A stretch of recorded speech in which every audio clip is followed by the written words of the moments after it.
नमस्कार, मैं हिमांशु कुमार। आप देख रहे हैं भारत लाइव।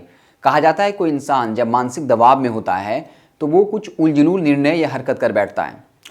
अगर हम वर्तमान सरकार की स्थिति को देखें तो कुछ ऐसा ही प्रतीत होता है। आपको बता दें कि सरकार का वो निर्देश भी याद होगा जिसमें कहा गया कि अगर आपके किसी पोस्ट से सोशल मीडिया पे आप कुछ लिखते हैं या शेयर करते हैं, उससे अगर मान्यों की प्रतिष्ठा का हनन होता है या उनकी छवि धूमिल होती है तो आपको जेल जाना पड़ सकता है। यानी अगर आप कुछ लिखते हैं और सरकार की प्रतिष्ठा का हनन होता है, अगर उनको ऐसा लगता है, और इसमें सिर्फ माननीयों की बात छोड़ दीजिए, नेताओं की, विधायकों की, मंत्रियों की बात छोड़ दीजिए, यहां तक कि अगर आप किसी सरकारी कर्मचारी या सरकारी अधिकारी के खिलाफ लिखते हैं और इससे अगर उनकी प्रतिष्ठा का हनन होता है तो आपको जेल जाना पड़ सकता है। जैसे अगर कोई सरकारी कर्मचारी घूस लेता है, उसे अगर आप घूसखोर कहते हैं और अगर उसे लगता है कि उसकी प्रतिष्ठा का हनन है तो आप जेल जा सकते हैं। उसके इस निर्णय के बाद जो है काफी आलोचना हुई। एक और जो है बाकायदा निर्देश आ गया सरकार की तरफ से, वो ये है कि अगर आप सड़क जाम करते हैं, आंदोलन में भाग लेते हैं और अगर वहां पे कुछ हिंसक प्रदर्शन होता है और अगर आप पर जो पुलिस अधिकारियों द्वारा एफआईआर दर्ज किया जाता है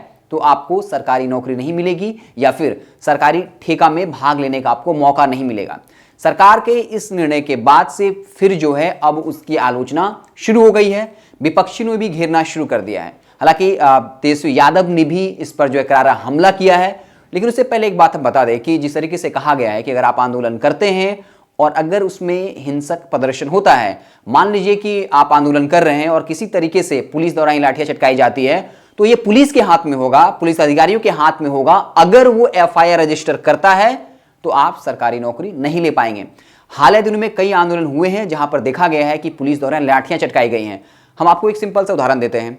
हाई कोर्ट का निर्देश आया कि टेट पास अभ्यर्थियों को सरकारी नौकरी दिया जाए, उन्हें नियुक्ति पत्र दिया जाए। ये सरकार का आदेश नहीं था, हाई कोर्ट का आदेश था। उसके बाद जब ये आंदोलन करने उतरते हैं, सरकारी नौकरी के लिए नियुक्ति पत्र की मांग करते हैं और गर्दनीबाग जो चिन्हित धरना स्थल है वहां पर से उनको लाठी मार करके भगाया जाता है। उसके बाद तेजस्वी यादव की एंट्री होती है और किस तरीके से वो ये अलाउ करवा देते हैं कि जो चिन्हित धरना स्थल है वहां पे तो लोगों का लोकतांत्रिक अधिकार है कि वहां वो आंदोलन कर सकें।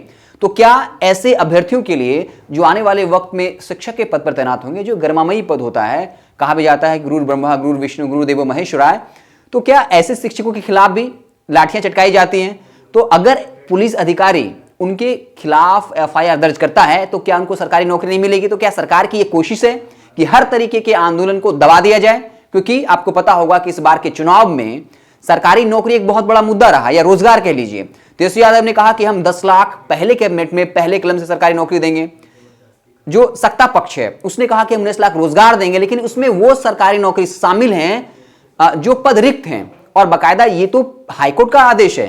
तो क्या ये युवाओं का जो लोकतांत्रिक अधिकार है कि वो सरकार से अगर नाराजगी व्यक्त करते हैं, उनसे अगर असहमति रखते हैं तो वो आंदोलन करें, हमारा लोकतांत्रिक अधिकार है, तो क्या इस पे अंकुश लगाने की कोशिश है? इसी को लेकर तेजस्वी यादव ने भी करारा प्रहार किया है। उन्होंने ट्वीट कर कहा है कि बिहार के किम जोंग उंग का फरमान, आपको पता है किम जोंग उंग कौन है, वो सबसे बड़ा तानाशाह के तौर पर देखे जाते हैं जहां पर लोगों को आजादी नहीं अपनी बात रखने की। इसके अलावा तेजस्वी यादव ने नीतीश कुमार की तुलना जो है मुसोलिनी और हिटलर से की है। उन्होंने लिखा है कि मुसोलिनी और हिटलर को चुनौती दे रहे हैं नीतीश कुमार। अगर किसी ने सत्ता व्यवस्था के विरुद्ध धरना प्रदर्शन कर अपने लोकतांत्रिक अधिकार का प्रयोग किया तो आपको नौकरी नहीं मिलेगी, मतलब नौकरी भी नहीं देंगे और विरोध भी नहीं करने देंगे। बेचारे 40 सीट वाले मुख्यमंत्री कितना डर गए हैं। तो इस तरीके से तेजस्वी यादव ने करारा प्रहार किया है। आपको बता दें कि जो सरकारी नौकरी की मांग कर रहे हैं वो लगातार तेजस्वी यादव के पास पहुंच रहे हैं। तेजस्वी यादव जानते हैं इस बात को भली बात है कि वही वो कमजोर नब्ज है नीतीश कुमार की, वही वो दुखती नस है जिसको जो है दबाने की कोशिश बार बार तेजस्वी यादव कर रहे हैं। तो इस तरीके से सरकार का दूसरा निर्देश भी आ गया है। इस पर आप क्या सोचते हैं, इसे किस तरीके से देखते हैं, क्या ये अच्छा है या बुरा है, आप कमेंट में हमें जरूर बताइएगा। और भारत लाइव पर जो है आप हर छोटी बड़ी खबर को देखने के लिए हमारे साथ जुड़े रहें। हम आपको पल पल की अगर ये वीडियो पसंद आई और वह बिहार के राजनीति और बिहारियत से सरोकार रखेनी तो सब्सक्राइब बटन दबा के चैनल के सब्सक्राइब कर ली। ओजे एगो घंटी बा, ओकरा बटन दबा देला से कुल सटीक और मारक खबर रुआ मुफ्त में मिल जाई।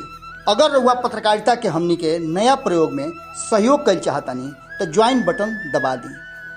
पेटीएम नंबर नोट कर ली 9386816700। धन्यवाद।